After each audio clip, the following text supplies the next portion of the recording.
I do not believe that he had my personal email. He had the email and he had the direct line to everybody that he'd worked with for years. He had been posted with officials in the State Department. They had gone through difficult, challenging, dangerous assignments together.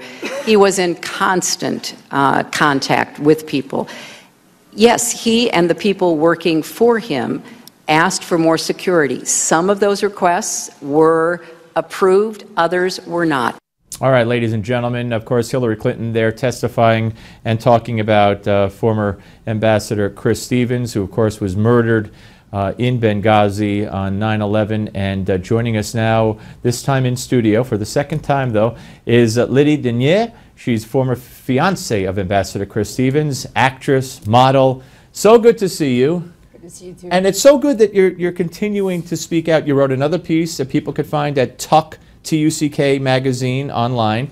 There's a documentary coming out which we'll talk about. But when you hear Hillary say that he didn't have my personal email, and yeah, you know, some of his requests were met, some weren't, you know, what goes through your mind? It gets me mad because she gets away with so many things. And she said, he was my friend. I have friends. I have your cell phone number. You do. You know. But to me, it's like take responsibilities. Now, I agree that there's about 200 ambassadors around in the world, but not all of them go in places that's very dangerous, like Libya. Right. And when you ask someone to do a job for you, because him and her had lunch together in May, so it was before June 7th, 2012, before he went to Libya, she asked him to do a job. Then if you send someone in a dangerous place like he was sent, have someone, if you cannot because you're too busy to do it. Point of contact. Absolutely. Yeah. And it was not just a few requests, it was 600 requests For enhanced security. Now, if the role were reversed, Hillary is the ambassador in Libya and Chris is Secretary of State, he would have done a better job watching her back. And if it was her daughter who had been ambassador to Libya, let me tell you, she would have moved the earth to get her daughter out there alive. And she would have called Gregory Hicks every 5 minutes, like, what is going on? Go get help. Yeah, and you're talking about when they requested help and assistance after the attack was underway. And during the attack. Why do you think she did? Why do you think help was not forthcoming? Why do you believe they were told, as many have said, to stand down? I don't know. I really don't know why she would do that. You don't leave someone behind like that. You don't do that. You know, there was one, and by the way, you want to talk to Lydie, please give us a call at 877-NEWSMAX, 877-639-7629. Your chance to talk to Lydie Denier, who, of course, is the former fiancé to Chris Stevens. Did you talk to him at all while he was there? Emails. Well, he had your email at least. Yes, he did. At least he had mine, yes. Anything you want to reveal? Any sense of urgency? Any complaints?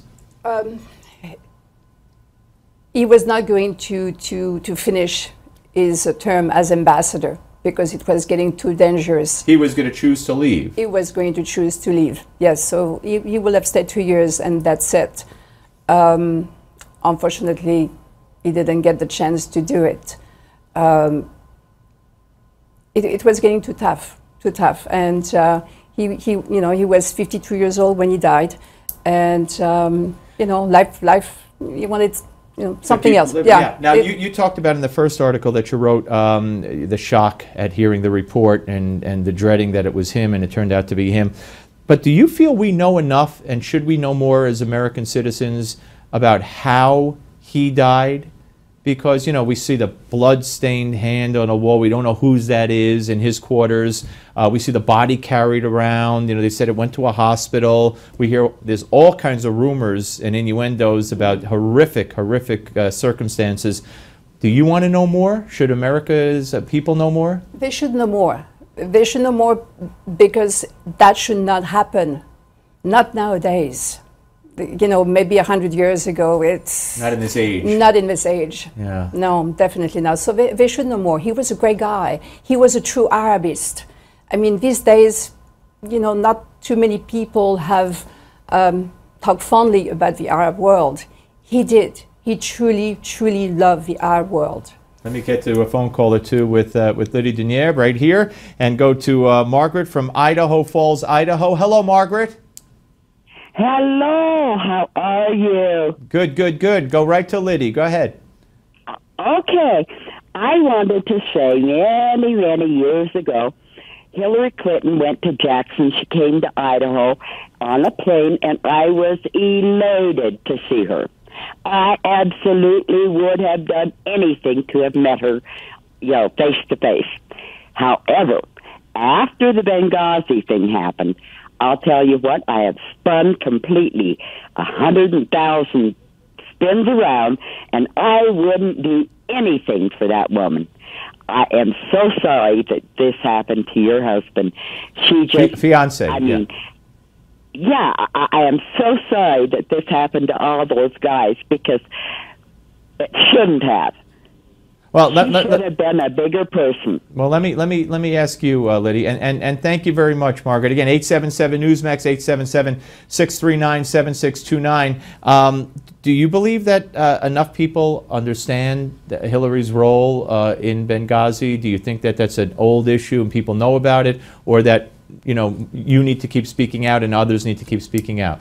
I need to continue to speak out, and other people have to speak out too.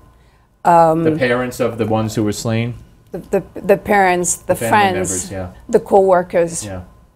Definitely the co-workers. Because Roger Stone, who who knows Donald Trump better than anybody, he doesn't work for him right now, but he said that don't be surprised if you see some of those family members of the dead from Benghazi on Trump's jet and at Trump's rallies. Is that something you would advise him to do, and would you be interested in being one of those people? Definitely, and I would advise people to do so, absolutely. To answer to Margaret, I have friends, and some of them are Republicans, some of them are Democrats, and the ones who are Democrats, they told me, we will not vote for her, even though a few years ago they were like, oh, Hillary Clinton, not anymore. And why did they say, why is that? Because what happened in Benghazi, because either they knew Chris or they know Chris through me, right. And they said, this is not right. Yeah. She's getting away with it. She doesn't even, exactly. Yeah, what difference does it make? Now? Yeah, no, it won't bring him back. I agree, but it's also so it won't happen again to somebody else. They have to put, the State Department and the boss. They have to protect their ambassadors. They have to. You cannot just send someone and say, hey, good luck. Yeah. Do you think that, you look at Libya now and it's a nightmare. It's a terrorist haven. It's worse than before. Yeah, and you hear so much about Hillary being influenced by Sidney Blumenthal, her former, her close friend and advisor, who Obama wouldn't let work for the State Department, but he had her email, and he advised her, and they overthrew Gaddafi. All right, so let's talk about this documentary. Let's put up the poster for it. There it is, Murder in Benghazi. I know a very famous, well-known and successful producer is behind it. Talk about what it's all about. It's my filmmaker, Stephen Barber. We partnered together to do a documentary on Chris, on what happened, but also who was Chris, in honor of Chris, and for the world to know who he really was. He was a human being, a very, very, very great human being. And this will be out before the election. We're going to make it happen. Yeah. Yes. And it's tough, Hollywood is very Democrat, so. Yeah, well, that's all right. Well, are they giving you pushback? Is it hard to find someone to? They just said they're not helping. They're not helping. No. Yeah. Talk about Chris. What would you like people to know about him that maybe we don't know at this point? He was funny. He has such a great sense of humor. He was very optimistic about his friends, his family, the world. He wanted to make a difference. And when you say he was an Arabist, explain what he thought, what he believed. I mean, what is about the Arab world or the Muslim world? Well, he was trying to hold Libya together. And he loved the Arabic world since he was in his early 20s. He was fluent in Arabic. He spoke Arabic like an Arab person. Wow. Oh, yeah. What would you like to see happen to Hillary? How would you like to see her be held responsible? Does this disqualify her from running? It should. It should. You think she'll be held accountable in the end on this or not? Time will tell. Yeah.